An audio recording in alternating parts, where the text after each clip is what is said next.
السلام علیکم دوستو، کیسے ہیں آپ سب؟ میں زبینہ فیاض ایک بار پھر آپ کے ساتھ تو میں شروع کر رہی ہوں کتاب غم نہ کرے، جس کے رائٹر ہے ڈاکٹر آئز القرنی اور جس کا ترجمہ کیا ہے قطریف شہباز ندوی صاحب نے۔ تو شروع کرتے ہیں غم نہ کرے پارٹ 22۔ توحید پرستوں کی کیوں نہ سنے گا؟ بدھ کے بعد ہندوستان میں گاندھی جی کو یہ مقام حاصل ہے کہ وہ پوجا پاٹ سے قوت حاصل کرتے تھے۔ گاندھی کا کہنا تھا کہ اگر میں لمبے عرصے تک پوجا پاٹ نہ کروں تو مجھے جنون لاحق ہو جائے۔ حالانکہ گاندھی مسلمان نہ تھا بلکہ ضلالت پر تھا، لیکن تھا مذہبی آدمی۔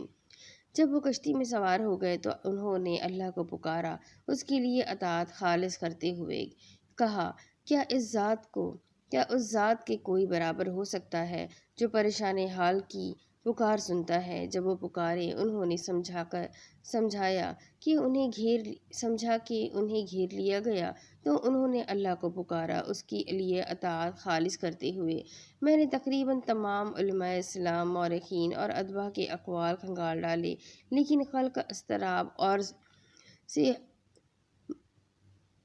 اور بیماریوں سے متعلق ان کے یہاں کچھ نہیں ملا۔ سبب یہ ہے کہ مذہبی طور پر انہوں نے سکون کی زندگی گزاری اور پیچیدگی و تکلفات سے دور رہے۔ وہ لوگ جو ایمان لائے، جنہوں نے عمل صالح کیا اور محمد صلی اللہ علیہ وسلم پر جو کتاب نازل ہوئی، جو حق ہے ان کے رب کی طرف سے، اس پر بھی ایمان لائے تو اللہ نے ان کے گناہ دور کر دیے اور ان کے معاملات درست کر دیے۔ ابو حازم کہتے ہیں کہ میرے اور بادشاہوں کے درمیان ایک ہی دن ہے، گزشتہ کل کی لذت انہیں ملے گی نہیں اور آئندہ کل کے بارے میں انہیں بھی اندیشے ہے اور مجھے بھی، لہٰذا بس آج کا دن بچا جس کے بارے میں پتہ نہیں کہ کیسا ہو۔ حدیث میں آیا ہے، اے اللہ، میں اس دن کی خیر، برکت، نصرت، نور اور ہدایت کا سوال کرتا ہوں۔ ثابت بن ظہیر، جس کا لقب تابت شرح ہے، کہتے ہیں، جب آدمی پوری کوشش کر لینے کے بعد بھی مقصد نہ پائے تو اس کی محنت ضائع ہوگی، وہ پیٹ پھیرے گا اور تکلیف اٹھائے گا۔ ہوشیار اور باتدبیر تو وہ ہے جو مشکل آتے ہی اس سے نکلنے کا راستہ نکالتا ہے۔ ایسا ہی آدمی زندگی میں کامیاب ہوتا ہے، ایک راہ بند ہوتی ہے تو دوسرا راستہ نکال لیتا ہے۔ اے اہل ایمان، ہوشیاری کا سامنا کر لو۔ ایک جگہ فرمایا، لطف و کرم سے پیش آؤ اور تمہیں کوئی بھی محسوس نہ کر سکے۔ شاعر کہتا ہے، اگر ایام زمانہ رحمت و زحمت میں نہ عدلتے بدلتے رہے، حوادث اپنا کام نہ کریں تو ہماری فطرت کی کجی اور سختی بھی دور نہ ہو اور نہ برے وقتوں کے لیے ہم تیار ہو۔ حادثات سے ہم کرامت نفس کے ساتھ نکلیں اور ناقابل برداشت چیزوں کو بھی برداشت کریں۔ صبر و عزیمت کے ذریعے ہم نے اپنے نفوس کو محفوظ رکھا۔ صحت کمزور ہو گئی مگر ہماری آبرو محفوظ رہی۔ اللہ تعالیٰ نے فرمایا، ان کا کہنا نہیں تھا مگر یہ کہ اے ہمارے رب، ہمارے گناہوں کو معاف فرما، ہماری زیادتی کو درگزر کر، ہمارے پاؤں جما دے اور کافروں پر ہماری مدد کر۔ بس اللہ نے ان کی دنیا و آخرت کا بہترین ثواب دیا۔ زندگی تصور سے بھی زیادہ چھوٹی ہے، غم نہ کیجیے۔ ڈیل کارنیگی نے ایک شخص کا قصہ لکھا ہے جس کی آنتوں میں زخم ہو گئے ہیں۔ اس کی خطرناک حالت اس حد تک بڑھ گئی تھی کہ ڈاکٹروں نے اس کی موت کا وقت متعین کر کے اس کے کفن دفن کے انتظام کے لیے کہہ رکھا تھا۔ کارنیگی لکھتا ہے کہ اس نے اچانک ایک عجیب و غریب فیصلہ کیا۔ اس نے اپنے دل میں کہا کہ دنیا میں تھوڑی سی مدت باقی ہے، لہٰذا مجھے بہر صورت اس زندگی سے لطف اندوز ہونا چاہیے۔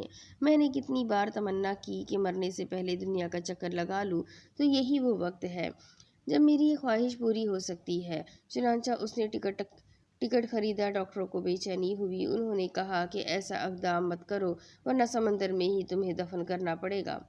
لیکن اس نے کہا کہ ایسا کچھ نہیں ہوگا۔ میں نے عزیزوں کو وصیت کر دی کہ میرا جسم فیملی قبرستان میں ہی رکھا جائے۔ ہنری نے جہاز پر بیٹھ کر سفر شروع کر دیا اور خیام کی یہ ربائی پڑھی، آؤ ہم انسانوں سے ایک قصہ کہیں اور رات کی محفل میں ہی عمر گزار دیں، کیونکہ نہ نیند عمر میں اضافہ کرتی ہے اور نہ رت جگنے سے عمر میں کمی آتی ہے۔ ہمیں خیام کی اس تصور زندگی سے تو اتفاق نہیں، کیونکہ منہج ربانی سے انحراف پایا جاتا ہے، لیکن اس آدمی نے ہنسی خوشی اپنا سفر شروع کیا۔ جہاز اپنی بیوی کے نام خط میں لکھا کہ جہاز پر جو کچھ بھی لذیذ اور خوشگوار کھانے پینے کو مل رہا ہے وہ لے رہا ہوں، حتیٰ کہ ممنوعہ چکنائی بھی خوب کھائی، اور پوری زندگی میں اتنا لطف نہیں آیا جتنا اب آ رہا ہے۔ پھر کیا ہوا؟ ڈیل کارنیگی بتاتا ہے کہ آدمی کی بیماری ختم ہو گئی۔ آلام و امراض پر غلبہ پانے اور کنٹرول کرنے کے لیے کارنیگی نے اسی طریقے کو کامیاب قرار دیا ہے۔ مقصود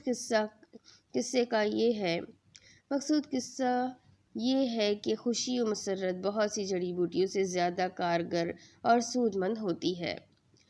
بقدر کفاف حاصل ہے تو رونے دھونے کی ضرورت نہیں۔ ابن الرومی کہتا ہے، ہرس نے آدمی کی بدبختی کا سامان کر دیا ہے۔ ہرس ہے ہی بدبختی کا ذریعہ۔ وہ کفاف اچھا ہے جو آسانی سے مل جائے، مشقت میں ڈالنے والی چیزیں برباد ہو۔ اللہ تعالیٰ نے ارشاد فرمایا، تمہارے مال اور تمہاری اولاد تمہیں ہم سے قریب کرنے والی چیز نہیں ہے، سوائے ان کے جو ایمان لائے اور جنہوں نے عمل صالح کیے۔ ایسوں کو عمل صالح کے بدلے بہترین بدلہ ہے، وہ بہترین کمروں میں امن کے ساتھ رہیں گے۔ ڈیل کارنیگی کہتا ہے، اعداد و شمار سے ثابت ہو چکا ہے کہ خلق امریکہ میں قاتل نمبر 1 ہے۔ دوسری جنگ عظیم کے آخری سالوں میں 1/3 ملین لوگوں کی جان جنگ نے لی ہے، جبکہ اسی مدت کے اندر دل کی بیماری نے 2 ملین لوگوں کو مار ڈالا، جن میں 1 ملین کو دل کی بیماری قلق اور اعصاب کے دباؤ سے لگی تھی۔ دل کی بیماریاں ہی وہ خاص سبب ہے جن کے باعث ڈاکٹر ایلیکس کیرل کو یہ کہنے پر مجبور ہونا پڑا کہ وہ کارکن جو قلق کا مقابلہ کرنا نہیں جانتے جلدی مر جاتے ہیں۔ اس کا سبب معلوم ہے اور موت کا وقت متعین ہے۔ کوئی بھی ذی روح خدا کی اجازت کے بغیر ہل نہیں سکتا، یہ اللہ کا قانون ہے۔ امریکہ کے نیگرو اور چینی امراض قلب کا بہت کم شکار ہوتے ہیں، کیونکہ یہ لوگ زندگی کو بہت ہلکے پھلکے انداز میں جیتے ہیں۔ اس لیے دیکھا جاتا ہے کہ سکتہ کی بیماری سے جتنے ڈاکٹر مرتے ہیں، اس کے مقابلے میں یہی بیماری نسبتاً 50% سے کم کسانوں کو لاحق ہوتی ہے، کیونکہ ڈاکٹر کی زندگی نفسیاتی اور اعصابی دباؤ کا شکار ہوتی ہے۔ جو ہوا اس پر رضامندی سے حزن ختم ہوتا ہے۔ حدیث میں آیا ہے کہ ہم وہی کہیں گے جس سے ہمارا رب راضی ہو۔ جو مقدر تھا اس کے واقع ہونے پر تسلیم و رضا سے کام لینا ہی ہمارا فرض ہے۔ ایسا کرنے سے ہی نتیجہ ہمارے حق میں اور انجام اچھا ہوگا۔ یہ نا امیدی اور افلاس عمل سے بچا جا سکے گا۔ شاعر کہتا ہے، میں نے دیکھا کہ سفیدی میرے بالوں میں جھانکنے لگی تو میں نے کہا، مرحبا، بڑھاپا آ رہا ہے۔ اگر میرے خوش آمدید نہ کرنے سے بڑھاپا رک جاتا تو میں اسے مرحبا نہ کہتا، لیکن بات یہ ہے کہ کوئی ناپسندیدہ بات ہو جائے تو اس پر راضی ہو جانے سے دل سے ملال رفع ہو جاتا ہے۔ تقریر پر ایمان لانے سے مفر نہیں ہونی تو ہو کر رہے گی، چاہے آپ جامع سے باہر ہو جائے اور کپڑوں سے نکل جائے۔ ایمرسن کی کتاب کارنامہ انجام دینے کی قدرت میں نقل کیا گیا ہے کہ وہ سوال کرتا ہے، یہ فکر ہماری زندگی میں کہاں سے آیا کہ خوشگوار، مطمئن اور پرسکون زندگی جو مشکلات و مسائل سے خالی ہو، بڑے اور عظیم لوگ پیدا کرتی ہے۔ حالانکہ معاملہ اس کے برعکس ہے۔ بات یہ ہے کہ جو لوگ اپنے رونے دھونے کے عادی ہیں وہ روئیں گے ہی، اگرچہ دیبا و حریر کے بستر پر سوئیں، بہترین کپڑے پہنے۔ تاریخ گواہی دیتی ہے کہ عظمت و سعادت مختلف ماحول اور مختلف فضاؤں میں پلے لوگوں کو ملتی ہے۔ ان کا ماحول اچھا بھی رہا، برا بھی۔ اسی طرح کے ماحول و فضا میں ہی ایسے لوگ پیدا ہوئے جنہوں نے بڑی بڑی ذمہ داریاں اٹھائی اور کارنامے انجام دیے۔ انقلاب محمدی کے ابتدائی دور میں ہدایت ربانی کا علم جن لوگوں نے اٹھایا وہ غلام، محتاج اور فقیر تھے، اور اس مقدس دعوت کی مخالفت میں جو پیش رہے وہ سب قوم کے سردار، ثروت مند اور بڑے لوگ تھے۔ ان کے بارے میں اللہ نے فرمایا، جب ان کو ہماری صاف صاف آیات پڑھ کر سنائی جاتی، جنہوں نے کفر کیا وہ اہل ایمان سے کہتے کہ بتاؤ کس کا رتبہ بڑا اور کس کا جتھا زیادہ ہے۔ انہوں نے کہا، ہم زیادہ مال و دولت والے ہیں اور ہمیں عذاب نہیں ہو سکتا۔ کیا یہی ہے وہ لوگ جن پر اللہ نے ہمیں چھوڑ کر فضل کیا ہے؟ کیا اللہ شکر کرنے والوں کو زیادہ جاننے والا نہیں ہے؟ اور کافروں نے مومنین کی نسبت کہا کہ یہ امر اچھا ہوتا تو یہ ہم سے سبقت نہ کرتے۔ جنہوں نے استکبار کیا انہوں نے کہا جس چیز پر تم ایمان لائے ہو ہم اس کے منکر ہیں۔ انہوں نے کہا کہ یہ قرآن ان دو بستیوں کے کسی بڑے آدمی پر کیوں نہیں اترا؟ کیا یہ لوگ تمہارے رب کی رحمتیں تقسیم کریں گے؟ یہاں اندرا کا ایک شعر یاد کرنے کے قابل ہے جس میں وہ کہتا ہے، لوگ اسے غلام سمجھتے ہیں تو کیا ہوا، وہ اپنے کارناموں، عزت و شرافت اور بہترین خوبیوں کی بنا پر سردار ہے، اور اگر اس کا رنگ کالا ہے تو کیا ہوا، اخلاق کے اعتبار سے تو وہ سفید ہے۔ ایک عضو کھو جانے کا کیا غم، دوسرے آزاد و سلامت ہے نا۔ ابن عباس کا شعر ہے، اگر اللہ میری آنکھوں سے نور لے لے تو میری زبانوں اور کانوں میں تو روشنی ہے، میرا دل ذکی ہے، عقل میں کجی نہیں، میرے منہ میں تلوار کی طرح چلتی زبان ہے، جو تکلیف لاحق ہوتی ہے اس میں خیر ہے، جیسا کہ اللہ تعالیٰ نے فرمایا، ہو سکتا ہے تم کسی چیز کو ناپسند کرو وہ تمہارے لیے خیر ہو۔ بشار بن برد نے کہا، دشمن مجھے عارض لاتے ہیں حالانکہ عیب تو انہی کے اندر ہے۔ اندھا کہا جانا کوئی عیب کی بات نہیں، جب آدمی مردانگی اور تقوی رکھے تو آنکھوں کا اندھا پن کیا نقصان دے گا۔ اندھے پن میں اجرت ہے، ذخیرہ ہے اور عصمت ہے، اور میں ان تین چیزوں کا ہی محتاج ہوں۔ عین عباس رضی اللہ اور بشار بن برد کی باتوں میں فرق ہے۔ اسی طرح صالح بن عبد القدوس جب اندھا ہو گیا تو اس نے کہا، دنیا کو سلام ہو کہ بوڑھے اور اندھے کے لیے دنیا میں کیا رکھا ہے، آدمی جیتے جی مر جاتا ہے، چھوٹی امیدیں اسے جھٹلاتی رہتی ہے، جیسے طبیب کہتا ہے کہ میری آنکھیں ٹھیک ہو جائے گی، بعض سے قریب ہے، قضا لا محالہ نافذ ہوتی ہے، قبول کر دیا انکار کوئی فرق نہیں پڑتا۔ ہاں، جو قضا پر راضی ہو جاتا ہے اسے ثواب ملے گا، جو انکار کرتا ہے وہ گنہگار ہوتا ہے۔ حضرت عمر بن عبدالعزیز نے میمون بن مہران کو لکھا، تم نے عبد الملک پر میری تعزیت کی ہے، مجھے اس معاملے کا برابر انتظار رہا، جب ایسا ہو گیا تو میں نے اس کا انکار نہیں کیا۔